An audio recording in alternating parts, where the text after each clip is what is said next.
Hello, everybody. This is Board Game Chats. I'm Myron. And I'm Chris. Hey, Myron, how are you doing today? How's things? Things are good. Things are good. I have my wiggle pants on, i.e. the Bionic Gym. We'll probably talk about that at some point, but Sure. I'm doing good. I'm doing good. Good. Well rested and all. It's beautiful weather out here. Very good. Well, Myron, today we have a really special guest. I'm very happy to say that we've got Doug Bass on. Doug is a game designer and a game publisher. I first heard of Doug when I was pretty early in my board game career, I think, my board game journey. I was pretty early in my board game journey where I discovered Garden Dice, a game that Doug had designed and published through his own company, Merida Games, back in 2012. And it's one that I love to teach to people who are new to games, to modern games anyway, because I think that it does an excellent job of sort of taking, the typical dice, there's a lot of luck in a dice game, and mitigating it and giving you lots of different options of what you can do on your turn with dice. And we love it. We've shown it to quite a few people. It's always been a special thing when I can interact with Doug online, and I'm happy to have him on the show. Welcome, Doug. Yeah, welcome, dude. Thank you. Thank you. Thank you very much for having me on the show, Chris and Myron. I'm really glad to be here. And thanks for all the nice things you just said about Garden Dice. I really appreciate it. I'm glad to hear nice things anytime, but especially coming from you. Thank you. Oh, good. It's a fantastic game. It's one that's probably going to be in my collection forever, and it gets played a fair amount when we get some new people up, and I know at least a couple other people who have purchased it from playing it from with us too. So we have the expansion as well, which I hope to talk a little bit about. Yeah, I'm really looking forward to chatting with you today. Why don't you start by telling us a little bit about yourself? Okay. I have lived in North Carolina for most of my life. I really love it here. I'm really glad that this is where I am. The city I live in is Winston-Salem, and it's equidistant between the mountains and the ocean, so I can get to either place in about 4 hours. Um, Nice. my wife and I have a very basic and very remote cabin in the mountains that we like to go to. Sometimes I have friends up there for quote unquote cabin cons. Nice. Yes. We can talk about that later if you want. Sure. I'm not far from bigger cities like Raleigh and Charlotte, which is where a lot of cons happen and a lot of music takes place concerts I go to see. I've been married 28 years. As a matter of fact, today is my wedding anniversary. Wow. Wow. Thank you. That's awesome. Happy anniversary. Yes. Happy anniversary. Yeah, Thank you for thank you. being on the Thank you. show. My wife was,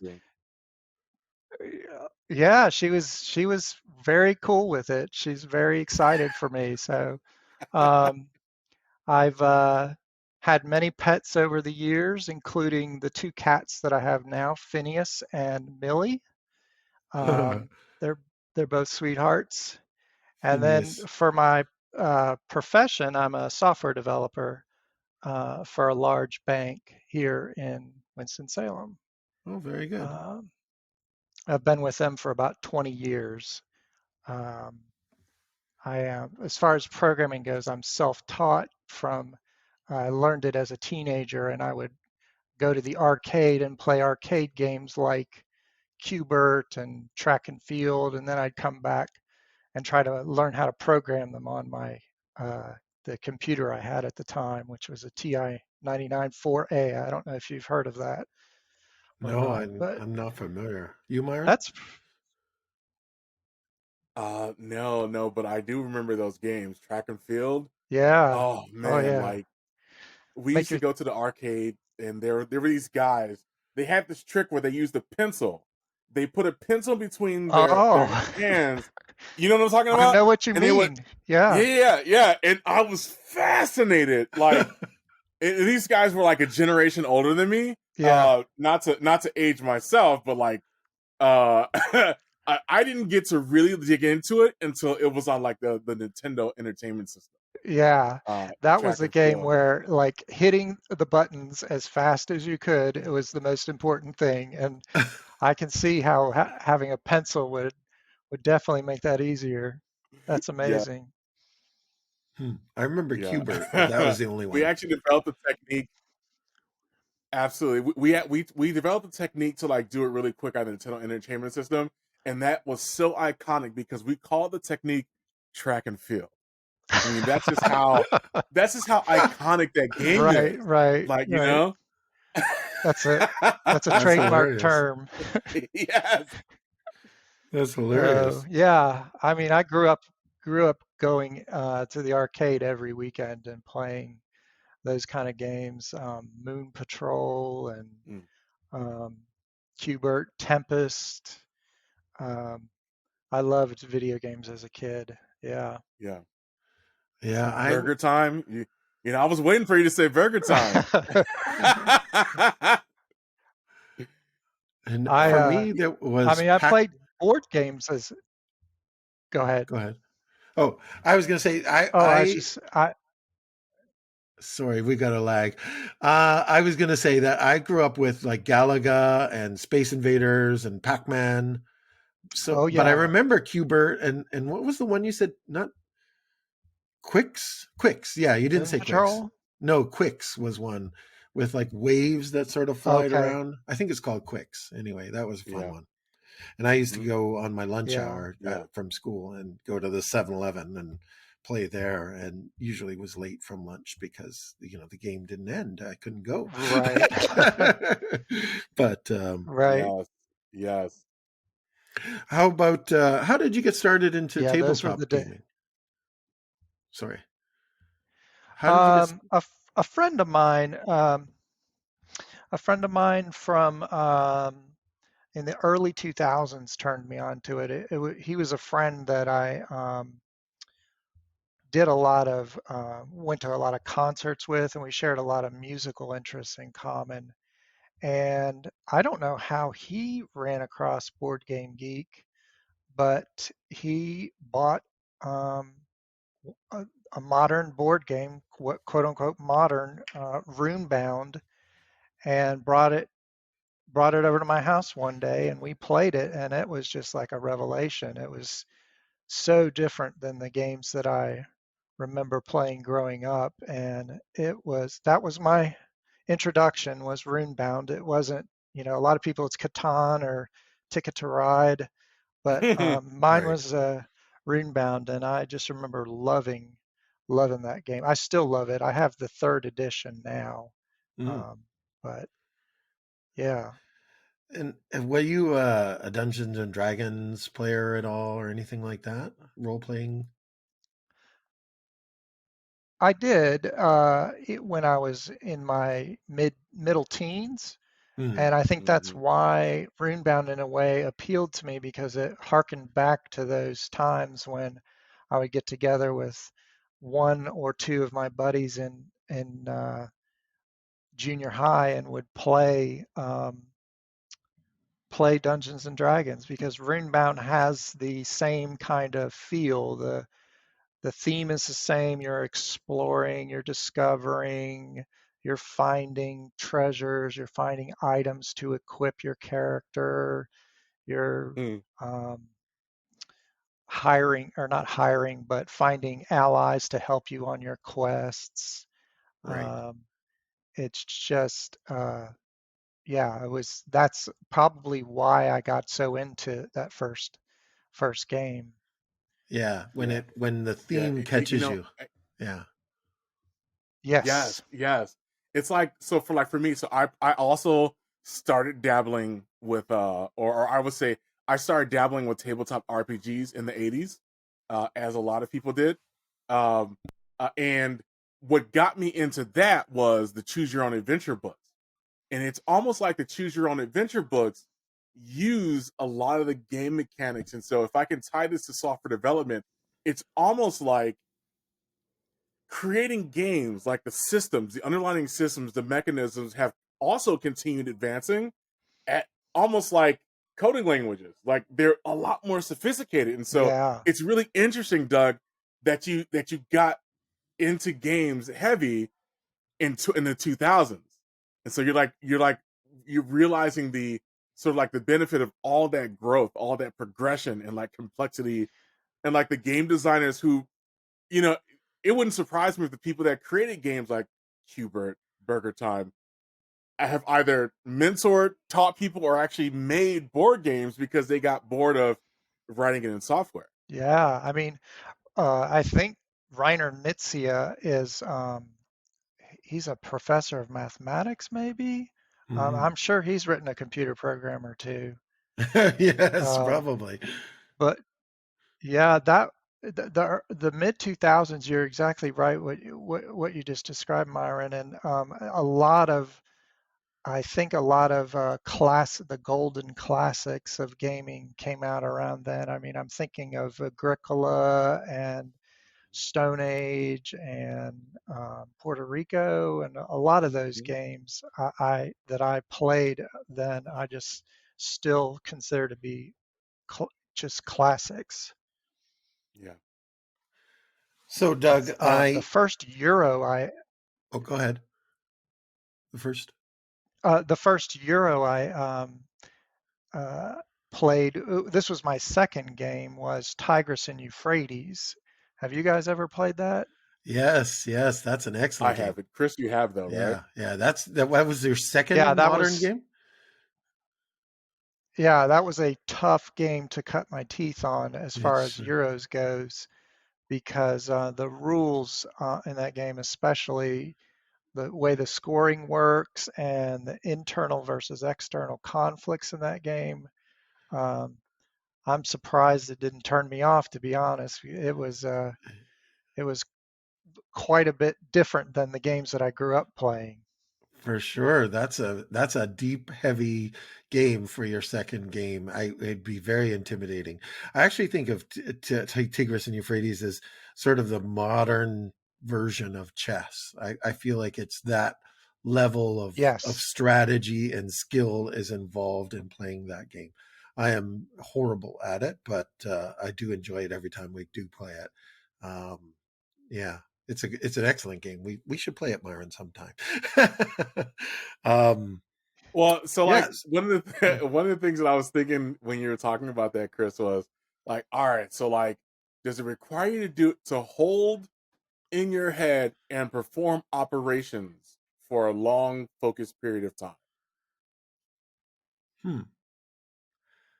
Operations. What do you mean by operations? Because Like, those are, yeah, like do you have to, for example, memorize like this score and how this is calculated, and then like add things together and move them around, or are there pieces on the game that you can like keep those things straight? Because those are no, the kinds of games that like um so you don't have to do those things, so it would be fun for me. no. I think there it's is that really element of. Go ahead, Doug. uh, it's really a visual. I think of it as being visual. You've got to it's tile based, so you've got colorful tiles on the game board that represent different aspects of civilization, and you've got to keep your eyes on who's got what colors where and how they're going to score if you get into a conflict with your opponent. Chris, is that sound right? Yeah, yeah. I was going to say the conflict part. I think is the what makes it complex is knowing the rules of how conflict will resolve if you find yourself in it to um, and you will find yourself in it. That's the point of the game. Knowing how it's going to resolve and having that in your head before you play your move is what I think you're talking about. With you have to have all these sort of complex calculations and scenarios figured out before you place your tile and go from there. So it's pretty deep. It's Right. yeah. Yeah. All right. Well, there's 2 games on the agenda then for when we visit next week. Garden Dice for sure, Yep. and uh maybe Tigers and Freddy. Yes. Yes. Yes. No promises on the latter. Yeah, no problem. Myron might just strategically need a nap when that game comes out.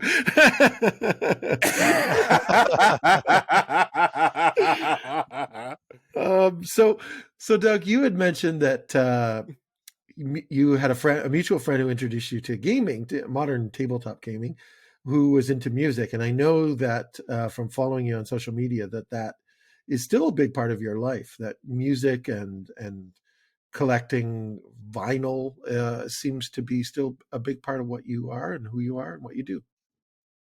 Yeah, that's my other hobby, I would say, besides board games. My other main hobby is listening to music and collect. I'm not sure whether collecting is a hobby or not, but um, I I'd say so. definitely am a collector of games and vinyl. Um, and I like the tactile nature of the vinyl and dropping a needle onto a record and listening to it while I work. Um, so yeah, music's really important. Do you do the CD thing or is it strictly vinyl? Several years ago, I burned all my CDs. I'm sorry, I didn't burn them. I ripped them. Right. Um, I I ripped them onto my computer and sold them all, so I don't have any more CDs. Yes. I I'm do have showing a my lot of age. music on my computer. I'm showing my age by How saying, do you so? do the CD thing? It's all digital now, right? Everybody's just playing it off their computer or off a cloud or off some sort of subscription service. I'm just showing my age. CDs, I remember 8 tracks. Let me just say, Uh, but yeah. So you've got digital music and vinyl, basically. And what's your record collection like in comparison to maybe your board games that you have? How do those two compare and fight for your attention? um, well, recently I have to say I keep my board games in my office with me, but recently I had um, to move some of them out into storage in our downstairs because I wanted my all my vinyl to be accessible so I could put it on the turntable easily. So, and I play games about twice a week, so I just go downstairs to pick out the games now and keep the vinyl closer at hand.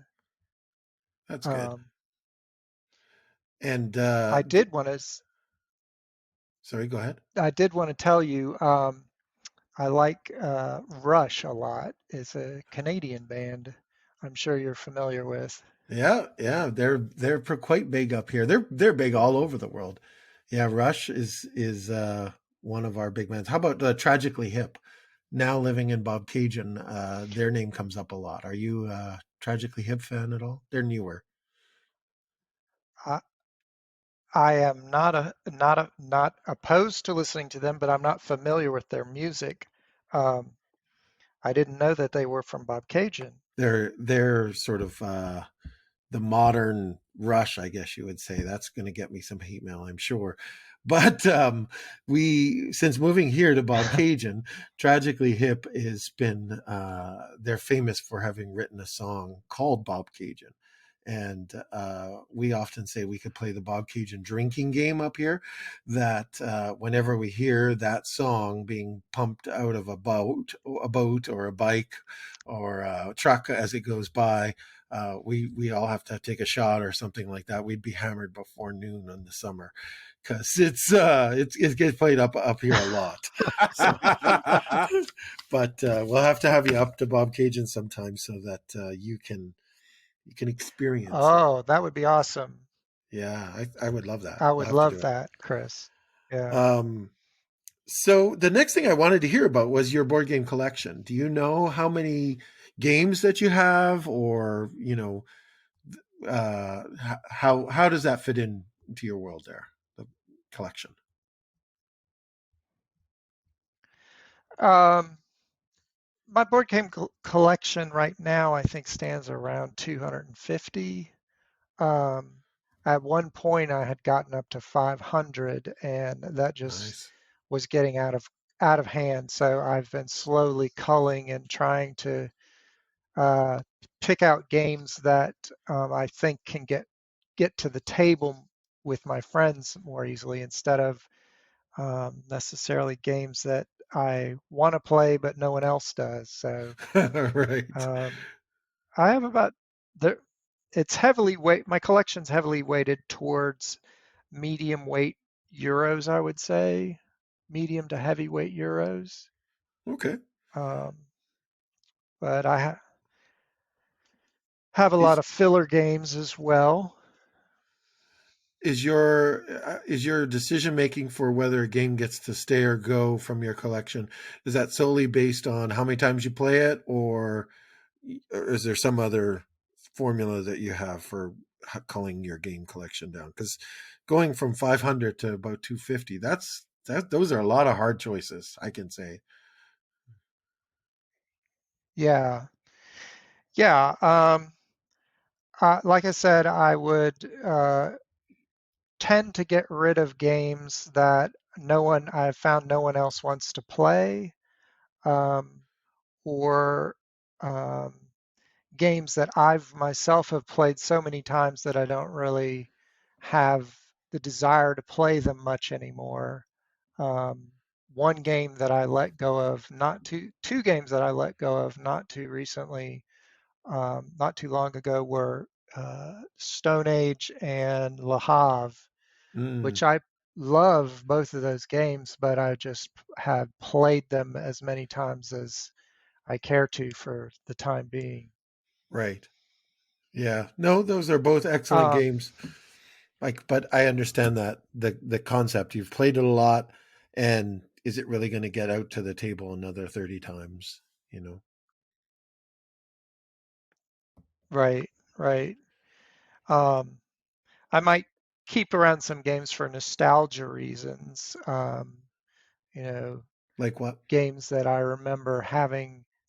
Well, I bought, my wife and I traveled to France about 10 years ago, and I bought a couple of games while I was there, French games that I would not get rid of. I probably would not find too much of a market for them here anyway, but That's interesting. What would that be? Like, those can you give and us an example?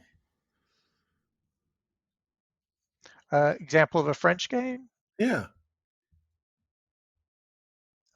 Macabana.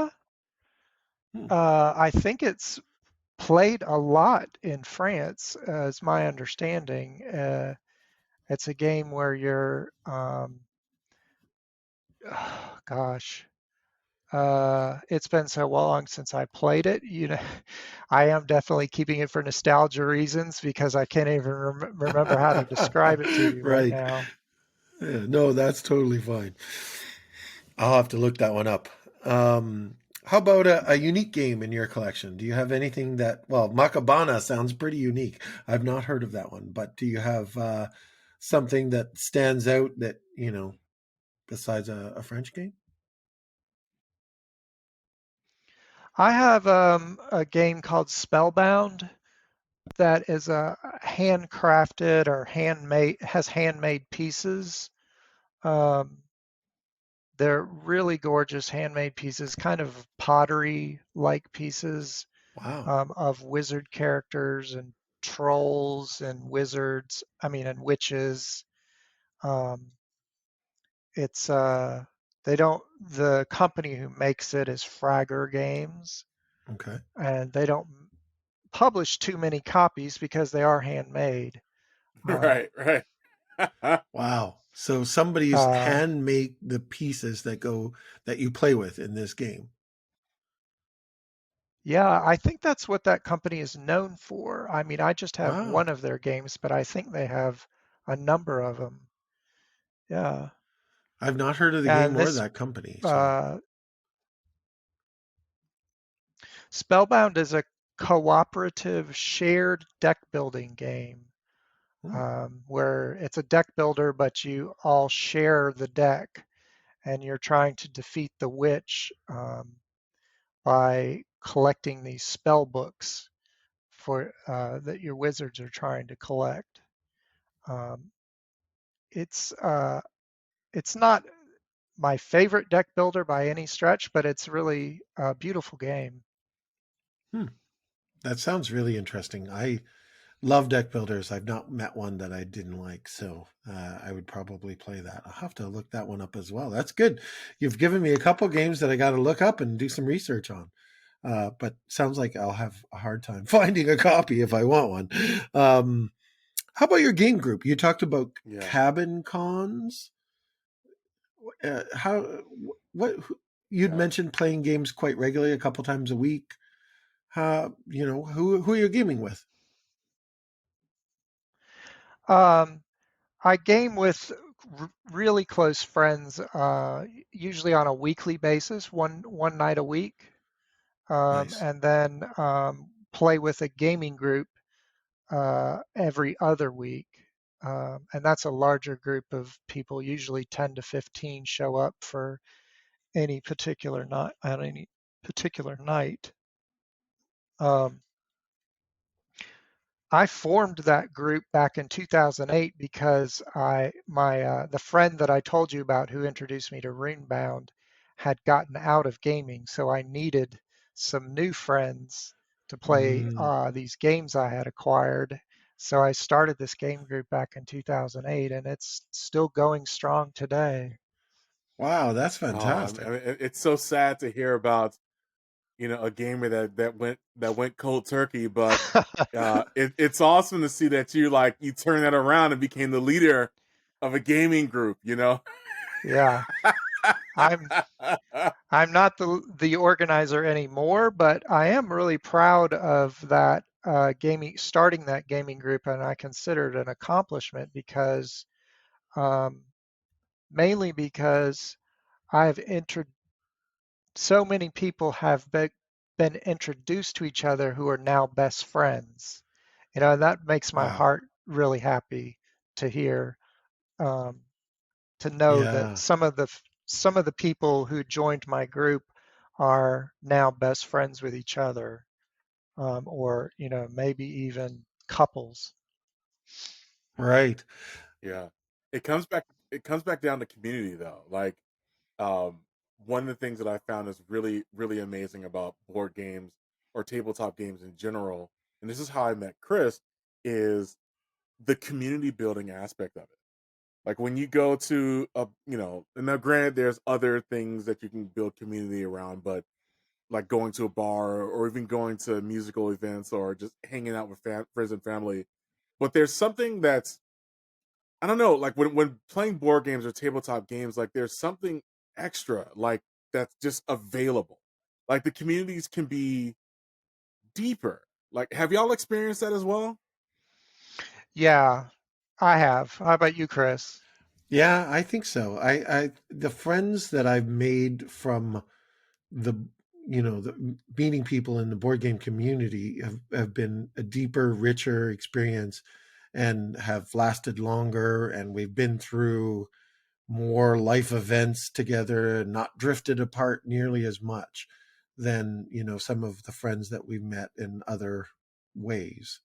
um yeah, yeah, there is something magical about a board game, a room full of board gamers, and meeting people. And we've had some of our friends to our wedding that were, we only met through board gaming, and we've been to friends who we'd only met through board gaming, and we went to their wedding. So yeah, lots of really strong friendships for sure. Something about, I can't say why, but there is something definitely about sitting around a table with a common set of rules, and the people that you meet there for sure. So that's really cool. Absolutely. What's the group that you created, and where do they play? Can you say? Yeah, the name of the group is Camel City Gamers. Nice. The Winston-Salem's nickname is the Camel City after Camel cigarettes used to be Nice. Hmm. manufactured here. So the group's name is Camel City Gamers, and we're currently meeting at a bowling alley Oh, that's good. I in one haven't of heard their of. party rooms. That's awesome. I haven't heard of a bowling alley for a game group. I love it. There, you hear so Yeah. many places. I haven't heard of a bowling alley before, but that's perfect. Um, Yeah, the other question that always comes up when I'm talking about gaming groups is the friendships that you've made, and I think you probably kind of answered that. But do you have any special friendships that you've made through setting up that game group? I mean, I know you had a friend sort of introduce you to games in general, but how about your game group? Have you met a lot of people that way? absolutely. I feel like I have more friends now through gaming than I ever had at any other time in my life, and it's a great thing. Um, I would say I have six or so very close friends that um, I game with, but also do other stuff outside of gaming now that because I've become so close with them. They're the ones that I'll invite to go to Cabin Con up in the mountains or go to concerts with or movies with or just have dinner. Um, it's really awesome, like Myron said, community building and just the friends that you make. They're lifelong friendships that I have. I think. Yeah, Right. Right. yeah, very true. So I had mentioned Garden Dice. Garden Dice is a game that I love, and I can talk. We could probably talk for 25 minutes at least about how much I love it. I think it's a beautiful game. It's very elegant, and how I like it to use it to introduce to new people. Um, how can you tell us about how that game came to be and the process that you went through to bring it out and starting Merida Games? I think and what was involved with that. Sh- Sure. Well, the story behind Garden Nights is it the design began in my mind on a long drive from Winston-Salem to Baltimore, Maryland. My wife was asleep in the passenger seat, and I had just received Carson City as a gift. Have you guys played that game? No, I'm familiar I with it, but haven't. I've not played it. Okay. Well, in that game, um, the setup of the game is done by rolling two dice and placing tiles at the coordinates you roll.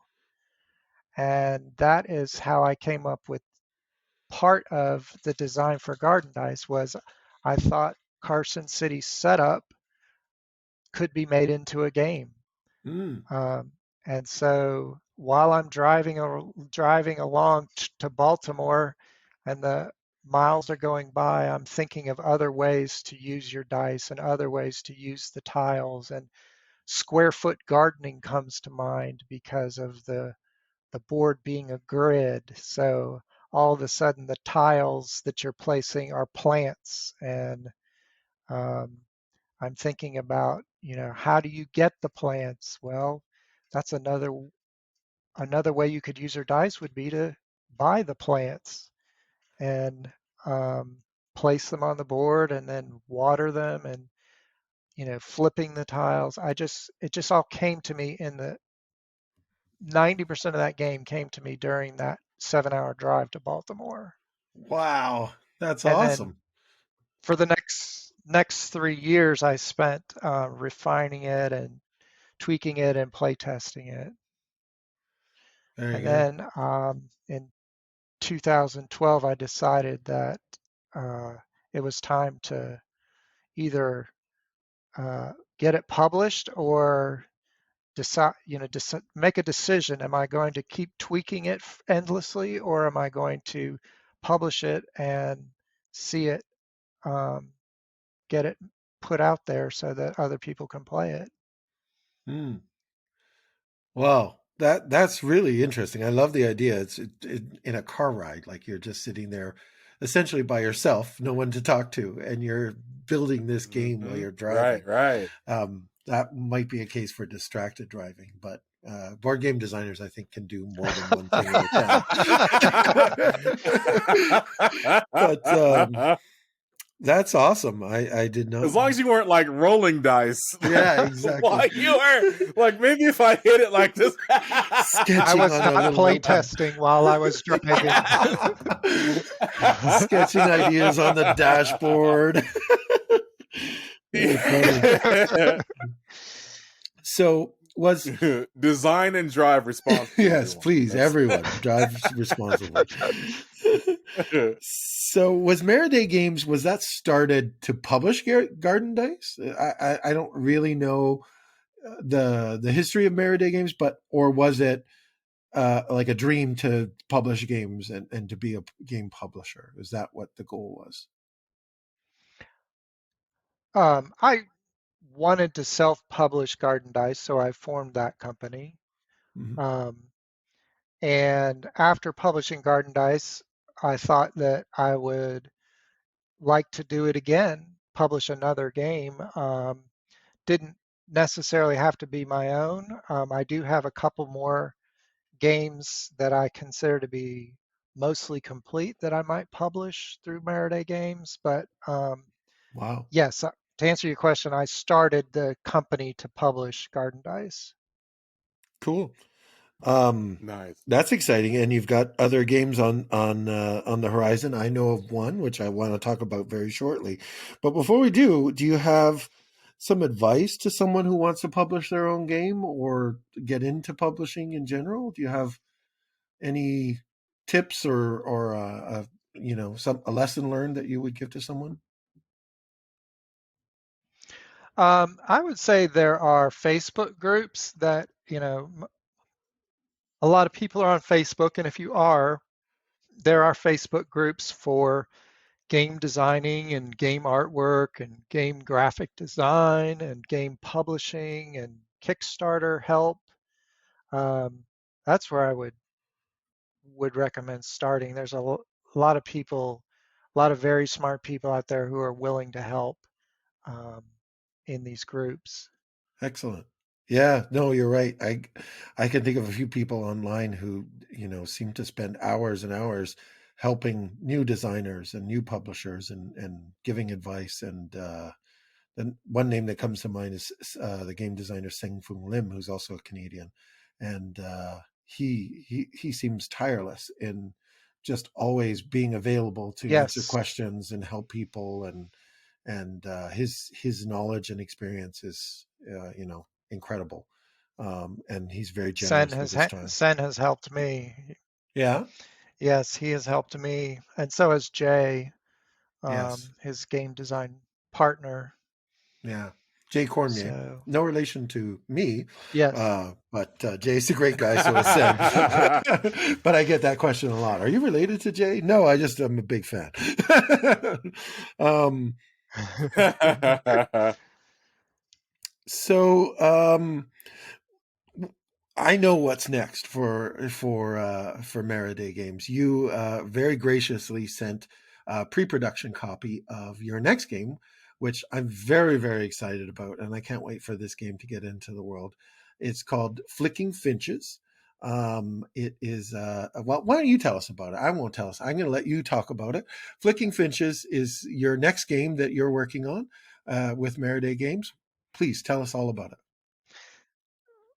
well, I'm glad to hear that you like it. First of all, thank you very much. We really enjoyed I it. think it's a fantastic, good.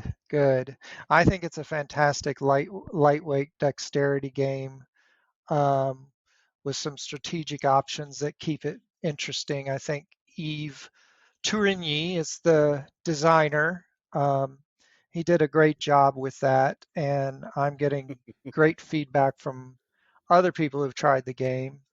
Um, basically, it's a game about loosely based on evolution, where you're controlling a flock of finches that are discs that you're flicking around a board of the Galapagos Islands, trying to get Darwin's attention, who's a figure on the board that kind of moves from island to island. And you flick your Finches towards Darwin, and he sketches them in his sketchbook to give you points.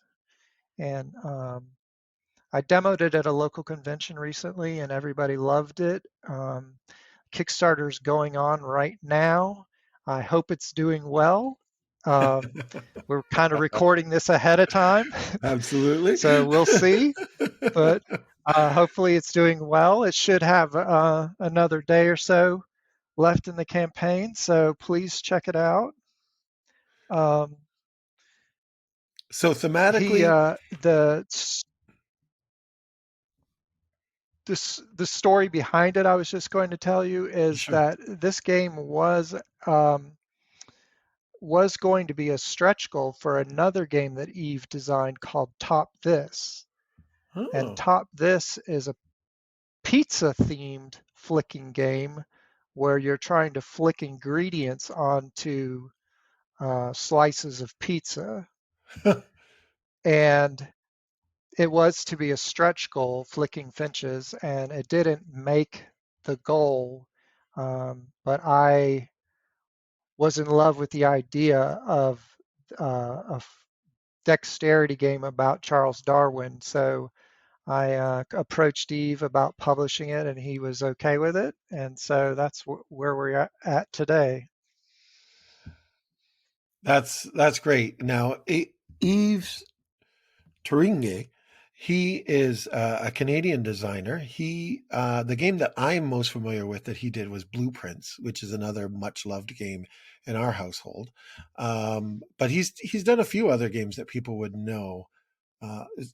Can you recall what they are? I'd have to quickly look them up. I think one is Arkham Noir or something like that. Arkham Noir is a solo card game. He's also done Cupcake Empire with another designer named Al Leduc. Right. He's done a game called Expedition Northwest Passage. He's done a number of games to his name, probably at least half a dozen or maybe 8. So he's an experienced designer, and I find that it really shows in Flicking Finches. When we were playing it, one of the things that I was just sort of reading through the rules, and I was like, 3 actions on your turn seems like a lot in a flicking game, because that's what it is. You're kind of flicking discs towards Charles Darwin, trying to get your birds to get his attention to add into his sketchbook. Thematically, that's what's happening. And I thought, 3 flicks, that's going to be really, really easy. And it is not. And it's almost, it's very difficult. And what I was really impressed with, and you had sort of touched on it, was there's a lot of strategic options about how it's not just getting your disc as close to, point A as possible, because point A, being Charles Darwin, can move around the Galapagos Islands, and you can actually even, bump into him intentionally or not, and force him to move to the next location, setting up another turn, or maybe your opponent's accidentally. And when you get to chirp, he draws your picture, or he draws the closest bird to him into his sketchbook. And he's looking for specific traits that happen on the bird. And though that sort of combination of everything moving around, and there's clouds on the board that you bump into, and you're blocking each other, and you're making Darwin move, and you're trying to get him your bird closest to him, but it has to have the right traits. And you can even evolve some of your birds, so like you can swap out a better disc from one of your discs on the table. I was really surprised and really impressed with how many choices you have and how strategic. And I mean, I don't know if this is the best word for it, but it's a kind of a cutthroat game. Like, it's really, it can be a little bit mean at times. Would you agree? Am I way off that way? At least that's how my wife and I played it. So by cutthroat, do you mean like elbows being thrown? Because there are other games that we've played where my wife Anna's actually gotten a concussion while playing. So I mean, is it like that, or like should I wear, be wear protective gear, or That depends on how good of a because I'm flicker. gonna be playing with y'all Yes, next week, yes, so yeah.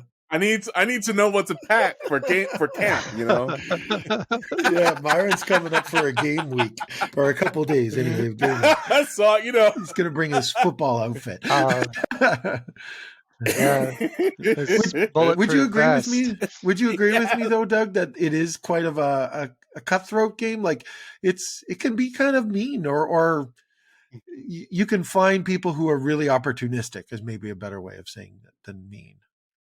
Well, I I know what you're saying because some another player might have a disc positioned pretty well to be able to score if it gets back around to their turn, and you can intentionally flick your disc into theirs, and it will knock theirs out of the way, and your disc stops like on a dime right where theirs was, Yeah, and you can grab the points away from them that way. yeah. So yeah, or you can bump into Darwin intentionally, and Darwin will move to the next island, and then they're going to have to make adjustments when it gets back around to their turn. You described the game perfectly, I might add, and I need to hire you as my PR person. Well, I think that's because we Well, really, really liked it. We've played it several times. We've already shown it to a couple that came up, and his daughter, and Myron is coming up next week, and we're definitely going to be playing that. And a Garden Dice now I hear is on the list, so we'll definitely be playing those games next week, so that Myron can I'll be experience them using too. my frog form. You know what I mean? My frog form kung fu style. I'm gonna be ready for y'all both. Right, right. Okay. No one was seriously injured while playing Flicking Finches. I think it depends on your flicking style, right? Like if you got a real strong flick, you could put an eye out with that. But actually, you know what? The mat, is it called neoprene? Is that the mat that comes with the game, Doug? Yes, it's a neoprene mat, Neoprene. the kind of Okay. like a mouse pad type material. Yeah. Yeah. One of my friends said he liked that it wasn't like in a huge arena in which that we were sort of flicking things around, like you might think of. I'm trying to think. As Catacombs has sort of a very big game space, and like a Crokinole board is a flicking game, that with a very large space. This was a much smaller, much tighter area, and the neoprene mat, is that area that you're playing on, and the discs slide really well on it, but it really makes it tight. You can get a lot of birds all in the right spot. And like I said, you can plan ahead and sort of figure out where he's going to be. And you can drop 2 or 3 birds at the next 2 or 3 locations and really plan out what your move is. So I was really impressed with the game. And I can't wait to see it come out to the world because I don't know if I actually told you this before, Doug, but I had actually seen an early prototype on Instagram on his Instagram. He had the artwork has changed quite a bit, I think, since then, and but he had sort of explained the Right. game when he was originally pitching it. I guess I don't know how many years ago, and I remember at the time going, "Wow, that game looks interesting. It sounds fun. I want to play that." And never got the chance. So when you said that you were doing this, I was like, "Oh, that's fantastic! I'm finally going to get to play this game that I'd heard about." I mean, maybe you can correct me, but it feels like it was like 6 years ago, maybe, that he was originally talking about it. That 2012 or 2013, so it's been Wow. 7 or 8 years. Yeah, Yeah, yeah. that's saying something because I don't have a very But good sounds like memory. you're really good at it. Wait a second. It Hold sounds like on. you're really good at the game. Hold on. I've misrepresented Chris myself. is really good at many things. I am not good at dexterity games. I love them. I'm obsessed with them. And my wife, Sherry, is always saying, we have too many dexterity games. Don't buy that one. Buy a different game. Buy something heavier and more interesting. And I'm always buying dexterity games because I love them so much. And this one is good. Yeah. Will be in my collection for sure. Do you So what you're saying, Chris, then is that your culling process needs some work. Then Definitely, I do not have Is that what a you're very good culling process. If I like the game, it stays. Yeah, that's very true. I have to work on that. do you like other types of dexterity games besides flicking? Like Yes, yeah, actually, stacking or yeah, I think my favorite dexterity game still is Junkard by actually, coincidentally enough, Jay Cormier and Sen-Fung Lim, who we talked about just a moment ago. I really think that game is just stunning in the way it sort of takes 10 different rules and puts them into one game, and it creates a lot of tension, a lot of excitement, and it's always a blast. Everyone we show it to loves it. That's probably my favorite. But I have quite a list of them. Hamster Roll is one I was talking about recently with younger kids. Is really quite good. I'm not sure if you're familiar with that one. That one's a big yellow circle, and basically you're putting pieces in, and the wheel starts to roll, and any pieces that fall out are negative points towards you. But yeah, no, I play a lot of different dexterity games, and my wife will attest to how many I own. It's probably far too many. So Flicking Finches. So Flicking Finches is on Kickstarter now, and we're hoping that it does well. By the time this airs, it will be near the end of the cycle of your Kickstarter. I'm sure that it will do well, and I will be telling everybody I know that they should definitely check it out. And I've already introduced it to a few people who we were able to game with already. So we've got our fingers crossed for Flicking Finches. well, Absolutely. thank you very much. Thank you very much. And Yeah. Eve thanks you as well, I'm sure. Good. Yes, I need to meet Eve one day. I have played his games and been a fan for 7 years now. Apparently, it's one of his games that I never played. I need to find a way to meet him. Eve, if you're listening, we have to meet up someday. So the next part I would like to do with you is something we're calling rapid fire questions. We're going to try this one again, Myron. But this is a segment where I'm going to ask you a series of a few questions, just 4 or so questions, maybe 5. And we want you to give the first answer that comes off the top of your head in 1 or 2 words or a few words as quickly as you can. You don't have to go into a lot of detail. In fact, we don't want you to go into a lot of detail. And hopefully some of the questions come to you really quickly. And if you can't think of an answer, just say pass. The first one I'm going to say is an easy one. What is your favorite color to play? Red. Red. Okay. What game did you play as a kid that you really enjoyed? Mastermind with my dad. Oh, good. Do you have a favorite game mechanism? Definitely worker placement. Cool. Cooperative games or competitive games? I like both, but probably competitive Great. if I had to choose. Okay. That's good.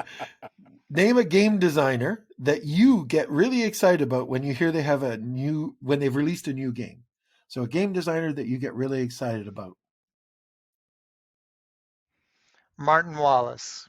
Excellent. My favorite. Excellent. That's a good one.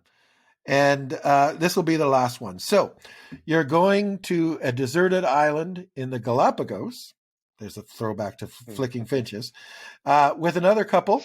and some other people, and you're going to be there for a long time. What one board game do you bring with you? What one board game?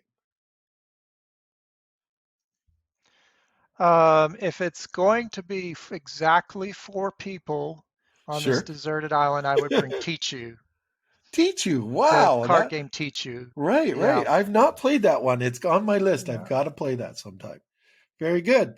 Well, that It's very was highly replayable. excellent. It looks like fun. It's been on my list for a while. A friend of mine has it, and it never comes out when I'm there. And I'm like, why?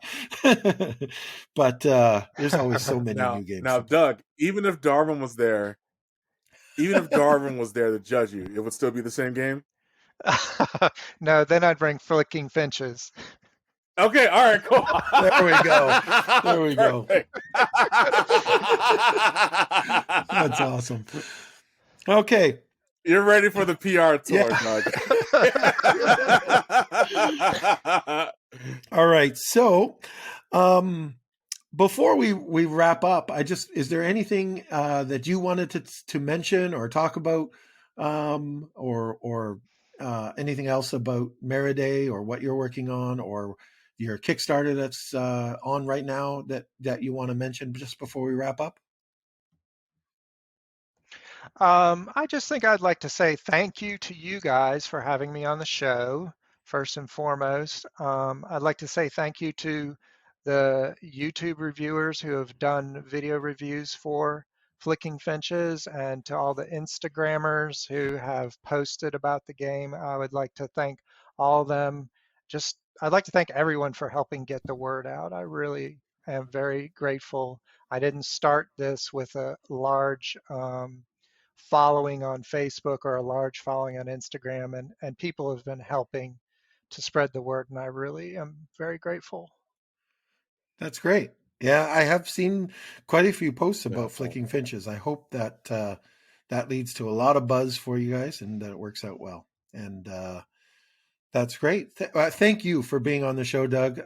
It's been absolutely a real honor and a pleasure getting to talk to you and getting to know you.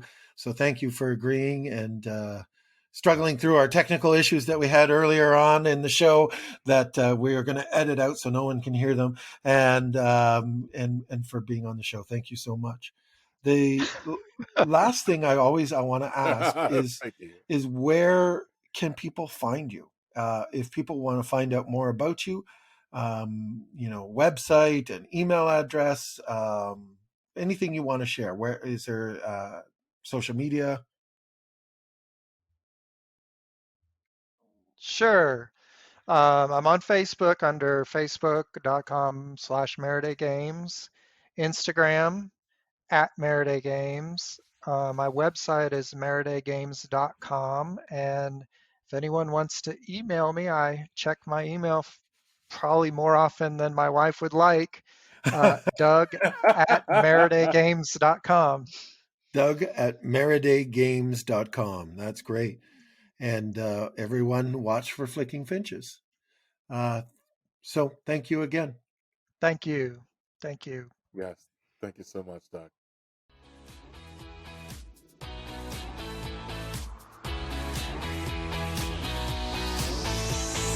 Thanks for listening to Board Game Chats with Chris and Myron. Be sure to subscribe to the podcast, check out their website at boardgamechats.com, or drop them an email at boardgamechats@gmail.com. You can also find Board Game Chats on Facebook, Instagram, and Twitter.